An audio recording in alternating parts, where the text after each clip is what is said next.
What is the most beautiful equation in mathematics? That's a strange question. We don't usually think of equations as beautiful. We think of them as useful or difficult, or maybe just a bunch of symbols we had to memorize for a test.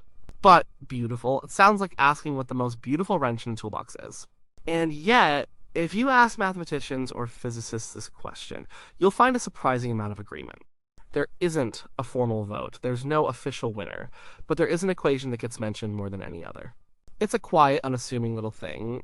It doesn't look like much at first. It is Euler's identity. That's it. That's the one. That's what many of the smartest people who have ever lived would call a perfect poem written in the language of the universe. But why? It just looks like a jumble of letters and numbers. It has a Greek letter, a letter from the alphabet, and a number that isn't even supposed to be real.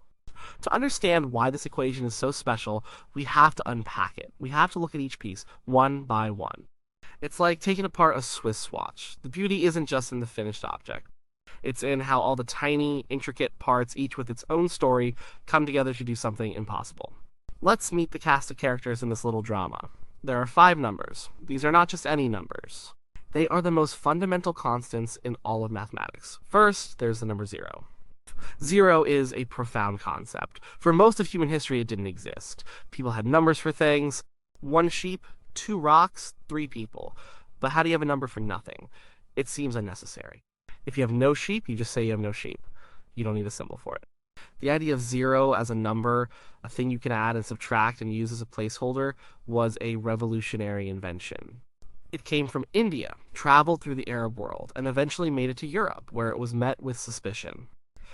It was seen as a bit strange, a bit mystical, the void, the empty set. But 0 is the anchor of our number system. It is the origin point on a number line. It's the identity for addition. That means if you add 0 to any number, the number doesn't change. It's the baseline from which everything else is measured. It represents absence, but its presence in this equation is essential. Next, we have the number 1. 1 is the beginning. It is the unit. It is the first step away from 0. It's the concept of a single whole thing. It is the seed of all other numbers. You can create all the counting numbers just by starting with 1 and adding it to itself over and over. It's the identity for multiplication. If you multiply any number by 1, it stays the same. 1 is the essence of individuality in existence. Where 0 is the void, 1 is the first spark. It seems so simple, so obvious, that we barely think of it as a special number, but it is. It's the foundation of counting, the very heart of arithmetic. So far, so good. We have 0 and 1, absence and unity. The 2 most basic building blocks of numbers. Now it gets more interesting. Let's talk about p, or pi.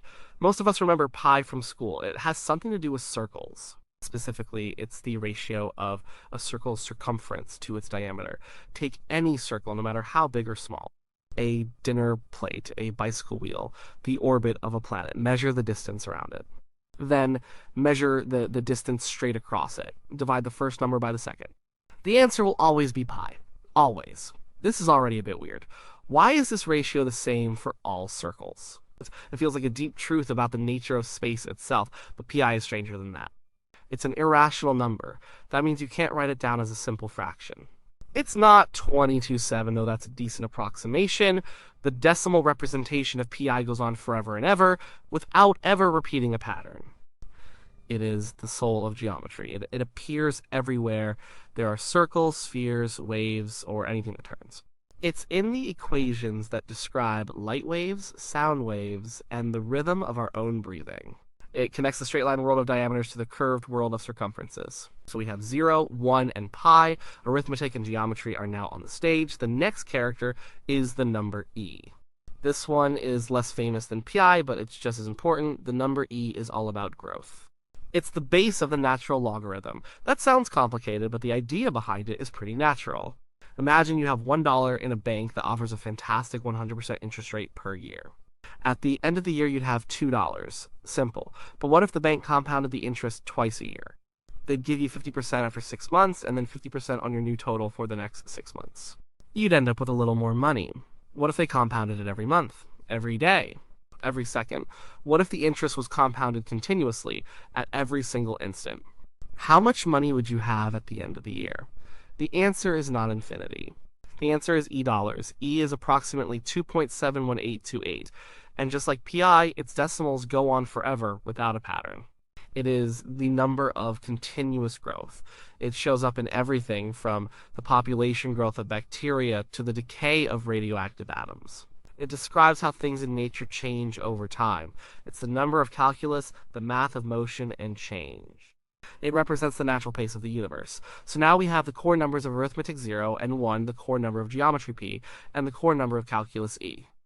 They seem to live in completely different worlds. One is about counting. One is about circles. One is about growth. What could they possibly have to do with each other? This brings us to our final character. And it's the strangest one of all, the number I.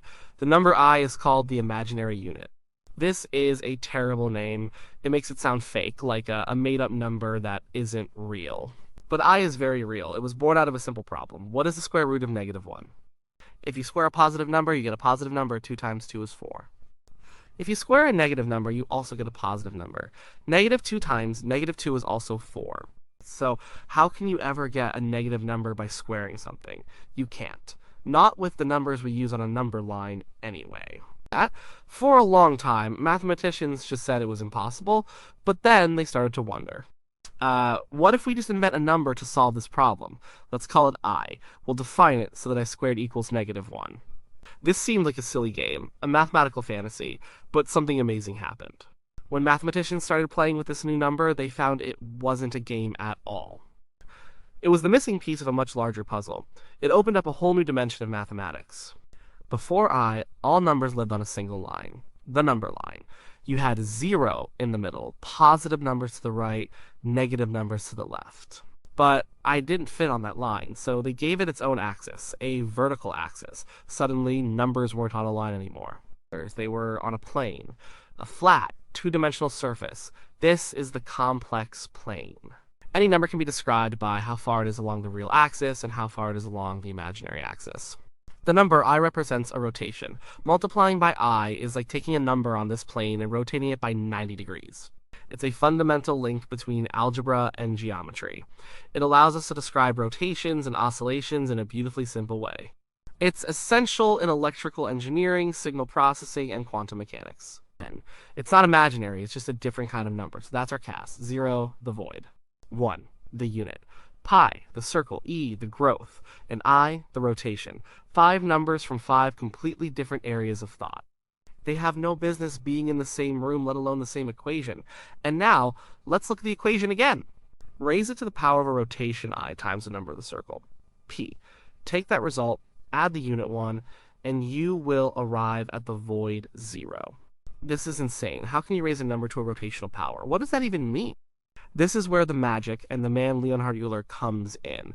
Euler was a Swiss mathematician in the 18th century, one of the most brilliant and prolific in history. He figured out the connection. He discovered a more general formula, now called Euler's formula.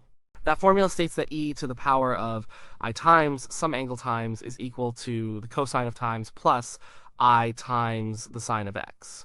On one side, we have exponential growth, the e part. On the other side, we have trigonometry, the sine and cosine part, which is the mathematics of triangles and circles. This formula says they are the same thing. An exponential function of an imaginary number is actually a way of describing a point on a circle. It means that as you increase the angle x, the value of e raised to the power of x traces a path around a circle with a radius of 1 on that complex plane we talked about. The cosine part tells you the horizontal position, and the sine part tells you the vertical position. This is the key. This is the secret handshake. Now, let's go back to our beautiful equation. It uses a specific angle for x. It uses p. So, let's plug p into Euler's formula. We get e raised to the power of ip cosp plus I simp. What are the cosine and sine of p? If you remember your high school math, pi represents an angle of 180 degrees, or a half turn around a circle. If you start at the point 1, 0 on a circle and rotate 180 degrees, where do you end up? So you end up at the point 1, 0. The horizontal position, the cosine, is 1. The vertical position, the sine, is 0. So, cosp is 1, and simp is 0. Let's plug those values back into the equation. The number of growth raised to the power of rotation in the circle equals -1. a number from calculus, a number from geometry, and a number from algebra all combine to make the simplest negative number. But we can take it one final step. If we just add 1 to both sides of that equation, we get our masterpiece. And they all balance out perfectly to equal 0. This is what makes it beautiful. It's the element of surprise, the utter shock. There is no logical reason any of us would expect these numbers to be related at all, let alone in such a simple, clean, and profound way. It's like discovering that the main character from 5 different novels, who you thought had nothing to do with each other, were secretly siblings all along. And the final chapter reveals their hidden connection in a single sentence. It's the simplicity. There is nothing extra in the equation, no fat, no filler. Every single symbol is essential. If you remove any one of them, the whole thing falls apart. It is the very definition of elegance. It conveys a deep and complex truth with the utmost brevity. It's like a perfect haiku. It's the profoundness. This isn't just a mathematical parlor trick. It's a window into the deep structure of the universe. It shows that the worlds of counting, geometry, growth, and rotation are not separate. They are all different facets of the same underlying reality. The equation is a testament to the interconnectedness of all mathematical ideas. It hints that there's a beautiful, logical order hiding beneath the surface of things, waiting to be discovered. Of course, beauty is subjective. Some people might find other equations more beautiful. The Pythagorean theorem, a2 plus b2-c2, is certainly a strong contender. It's simple, it's visual, it's incredibly useful, and it reveals a timeless truth about right-angled triangles. For over 2,000 years, it has been a cornerstone of geometry and a source of wonder. It's elegant and powerful. Another might be Newton's FAMA, force equals mass times acceleration. This equation is beautiful in a different way. It's a bridge between the abstract world of mathematics and the physical world we experience. With just 3 letters, it describes how objects move. It's the foundation of classical mechanics. It sent us to the moon. Its beauty lies in its astonishing power to describe and predict the motion of the world around us. Then, there are Einstein's field equations from general relativity. They are far more complex than Euler's identity. But to a physicist, they are the peak of beauty. They describe gravity not as a force, but as the curvature of space-time itself. The equation relates the shape of space-time to the matter and energy within it. It's a grand symphony of an equation, describing the dance of planets, stars, and galaxies on a cosmic scale. Its beauty is in its symmetry, its scope, and its sheer explanatory power. These are all beautiful. They all deserve a place in the gallery of great mathematical art, but Euler's identity is different. It doesn't describe a shape in our world, like the Pythagorean theorem. It doesn't describe the motion of an object, like Newton's law. It doesn't describe the fabric of the cosmos, like Einstein's equations. It describes something more fundamental. It describes the relationships between the mathematical ideas themselves. It's a statement about math itself. It feels like we didn't invent it. It feels like we found it. It's as if this equation has always existed, embedded in the logical structure of the universe, waiting for a mind like Euler's to come along and write it down. Richard Feynman, the great physicist, called it the most remarkable formula in mathematics. He would show it to people and say, if you don't find this stunning, you don't have a soul. He was only half joking. He understood that this equation was a piece of art. It evokes the same feelings as a great painting, a beautiful piece of music, or a powerful poem. It gives you a shiver. It makes you feel like you've just glimpsed a deep hidden truth. It's the ultimate example of mathematical elegance. It connects the 5 most important numbers in math using the 3 most important operations, and it all balances out to 0. It ties together the concepts of nothing, something, circles, growth, and rotation. It links algebra, geometry, calculus, and number theory. It's a tiny equation that contains whole worlds. So when we ask what the most beautiful equation is, we're not just looking for something that's useful or clever. We're looking for something that feels true in a way that transcends calculation. We're looking for simplicity that reveals complexity. We're looking for surprise that leads to understanding. We're looking for a connection that seems impossible, yet is undeniably true. And that is what Euler's identity gives us. It's a single, perfect line that whispers a fundamental secret of the universe, that everything is connected. That even the most disparate ideas can come together in perfect harmony. And that sometimes the deepest truths are also the most beautiful. It's more than an equation. It's a landmark of human thought. A quiet monument to the power of our curiosity. And it is, for my money, the most beautiful thing mathematics has ever shown us.